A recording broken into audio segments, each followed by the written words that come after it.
भाई जो गुरु वचन पे डट गे, कट गे फंद 84 के।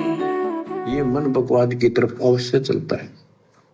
जिस दिन नामखंड हो गया और जैसे सुख होता है, ये मन तुरंत बकवाद की तरफ चलता है।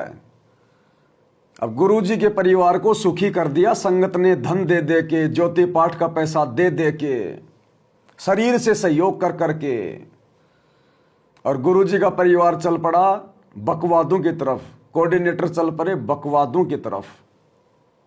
ये परमात्मा का वचन है, डूम बाट के गीत नहीं है। सुख के माथे पत्थर पड़ो जो नाम हृदय से जाए।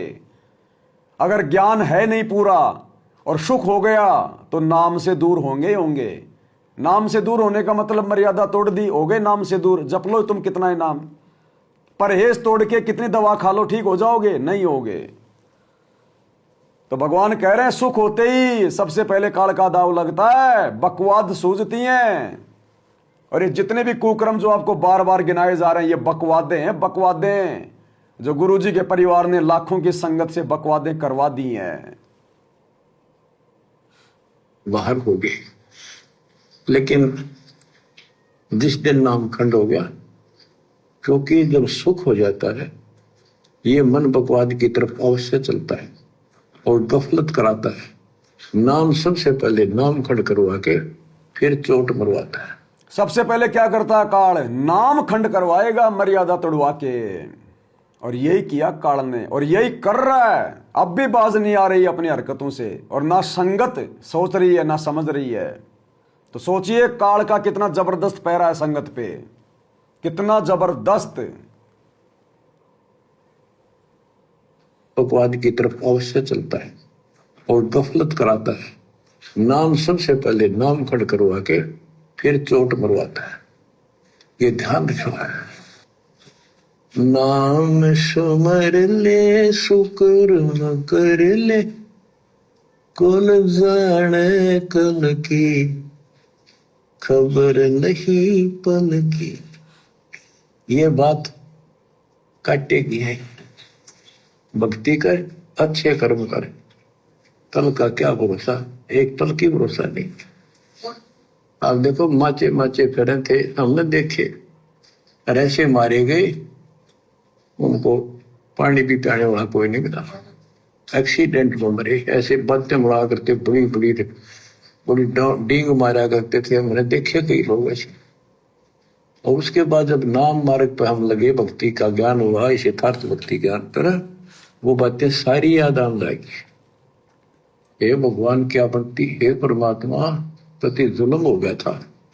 मैं तो ऐसा हो गया था जैसे पागल के हाल हो गया था। जब ये सच्चा ज्ञान समझ में आए, और तेरा गजब देख। भगवान पागल नहीं होता, ना गुरुजी पागल हुए। हमें समझाना चाह रहे हैं कि जिस दिन तुम्हें ये ज्ञान अच्छे से समझ में आएगा, काल के दुख समझ में आ जाएंगे, गुरु समझ में आ जाएगा, उस दिन तुम इस संसार की ओर से पागल हो जाओगे। यानी तुम संसार का किसी भी प्रकार से उनकी बकवादों में सहयोग नहीं करोगे, तो संसार फिर तुम्हें पागल कहेगा, पागल कि ये तो बावड़ा हो गया, बाबा रामपाल के चक्कर में आ गया। ये हमें समझाना चाह रहे हैं गुरुजी। और भगवान पागल हो गया तो फिर सृष्टि कैसे चलेगी? अरे फिर ये सृष्टि कैसे चलेगी अगर भगवान अगर पागल जैसा हो जाएगा? तो आप और हमें समझा रहे हैं गुरुजी कि नालायकों, जिस दिन तुम्हें यह ज्ञान समझ में आ गया, अपना गुरु समझ में आ गया, गुरु का संघर्ष समझ में आ जाएगा, और तुम्हें इस काल के दुखों के बारे में पता चल जाएगा, तुम्हारी स्थिति पागल जैसी हो जाएगी। दुनिया जाओ बाढ़ में, समाज जाओ बाढ़ में। जहां बात आएगी मेरी मर्यादा पे, मेरी भक्ति पे, मैं केवल अपने गुरुजी के वचन की लाज रखूंगा, दुनिया नहीं देखूंगा, तो संसार की तरफ से पागल हो जाएंगे, हम बावड़े हो जाएंगे। यानी संसार हमें फिर बावड़ा कहेगा, पागल कहेगा कि इसको तो बाबा रामपाल के अलावा कुछ नहीं दिखाई देता है, तो बावड़ा हो गया, पागल हो गया, दिमाग इसका खराब हो गया। लेकिन हमारे 90% भाई बहन आश्रम वाले, आश्रम से जुड़ी संगत है, अभी ये तो उसी जो है पागल दुनिया में घुसी हुई है। पागलों के बीच में बैठ के आरक्षण में समर्थन कर रही है, पागलों के बीच में बैठ के, क्योंकि जो भक्ति नहीं करता वो पागल ही है। राजपूत करणी सेना के साथ में बैठ के आनंदपाल सिंह की गैंगस्टर की सीबीआई जांच का समर्थन कर रही है। पागलों की रैलियों में जा रही है। ये राजनेता क्या है? जो भक्ति नहीं करते, बकवाद करते हो, पागल ही हैं। पागलों की रैलियों में जा रही है धक्के खाने, पागलों को सपोर्ट कर रही है। तो बताओ क्या हो रहा है संगत में? भगवान दुखी ना हो तो और क्या हो। इसलिए सतगुरु ने ये सात संगतियों का रास्ता चुना है कि अब की बार तो विमान खाली लेके नहीं जाऊंगा, कुछ तो लेके जाऊंगा, और उन कुछ एक आत्माओं के लिए गोता मारूं स्वर्ग में, जा बैठूं पाताल। गरीबदास ढूंढता फिरूं अपने हीरे मोती लाल। अपनी चुनिंदा आत्माओं के लिए, हीरे मोती लाल के लिए परमात्मा ने सात संगति शुरू करवाई कि अलग से छांट लो अपनी आत्माओं को। आज अगर भक्ति देखनी है, अगर मर्यादित भक्ति देखनी है, गुरु के प्रति भाव देखने, श्रद्धा देखनी है, गुरु का वचन कैसे निभाया जाता है, संघर्ष क्या होता है, सात संगति में आके देखो, भगत भाई बहनों से मिलके देखो। संसार एक तरफ और सात संगत वाले भाई बहन एक तरफ, और तुम लोग संसार में घुसे हुए हो। ऐसे नहीं मिलता सतलोक। बच्चों का गेम थोड़ी चल रहा है। देख के माचे माचे करा थे, धरती तोल रखी थी, और काम जो करने का सटा भी नहीं। हे बंदी छोड़, मतलब मेरे दिल से ये खरीदनते नहीं निकली। अब जैसे कोई एक्सीडेंट में बच जाए ना बाल बाल, और फिर भैंसा कई दिन तक रात रहे, तो दास की ये दशा होगी थी। हे परमात्मा बड़ी दया करी, हे मालिक कैसे शरण में लिया। देखो उड़कर टूट जाता, कुत्ता बनता, गधा बनता, सिर में कीड़े पड़ते, गली में बैठता, कोई उसमें पे संभालने वाला नहीं, कोई रोटी नहीं, कोई कपड़ा नहीं, कोई लत्ता नहीं। कहने का मतलब है इस प्रकार से जैसे गुरुदेव बता रहे हैं, आप और हमने सोचना है। अब ज्ञान होने के बाद में हमने सोचना है कि ये परमात्मा कैसे कह टूटते, मैं पहले क्या था, कितनी मैं बकवाद करता था, सारा दिन झूठ चोरी जारी, छल कपट, लड़ाई झगड़े, इधर उधर की फालतू की बातें सोचना, गंदी नजर रखना। हे मालिक जो आप नहीं मिलते, हे सतगुरु आप नहीं मिलते, ये ज्ञान नहीं देते, नाम नहीं देते, मालिक क्या कह टूटता। मरने के बाद उन बकवादों के कारण गधा कुत्ता बनता, फिर गर्मी सर्दी बरसात में दुख उठाता। तो अब हमने चिंतन मनन करना पड़ेगा। गुरु हमें सिखा रहा है कि ऐसे सोचना चाहिए, ऐसे चिंतन मनन करना चाहिए। तुमने अब अपने गुरुजी के प्रति इस प्रकार से तुमने सोचना चाहिए, विचार करना चाहिए अपने खुद के लिए, अपने खुद के जीवन को देख के कि जय सतगुरु मिलते नहीं तो जाता नरक द्वार।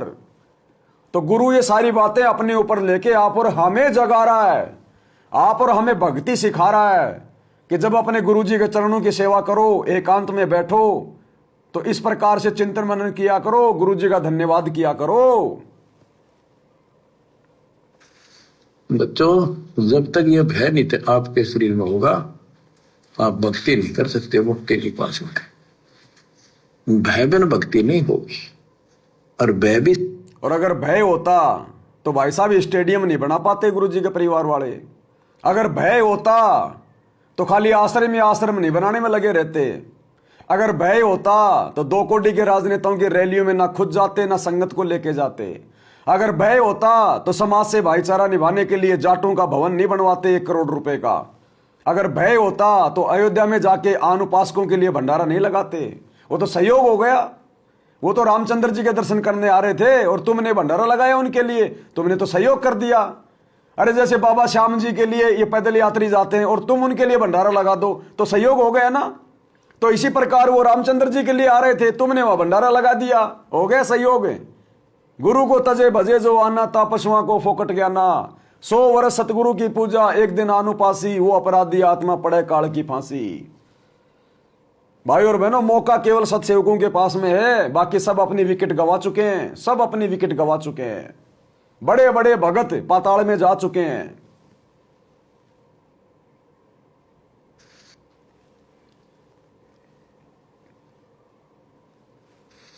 बच्चों, जब तक ये भय नहीं थे आपके शरीर में होगा, आप भक्ति नहीं कर सकते, मुक्ति नहीं पा सकते। भय बिन भक्ति नहीं होगी। और भय भी सच्चा है, कोई झूठ नहीं, कोई वैसे डराने वाली बात नहीं। इसलिए ये संसार समझदा नाही, कहंदा शाम दोपहरे गरीब दास ये वक्त जाते है रोगे इस पैरे। गरीब दास ये वक्त जाते हैं रोगे इस पैरे। बच्चों चूक ना जाइयो, ये बातें कहन सुन के नहीं कर पालन किए।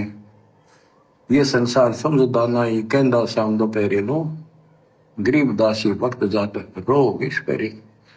बच्चों बस आज इतना ही। परमात्मा आपको मोक्ष दे, सदा सुखी रखे, आपकी तड़प आपकी लगन मालिक में और अधिक बने सत्साई।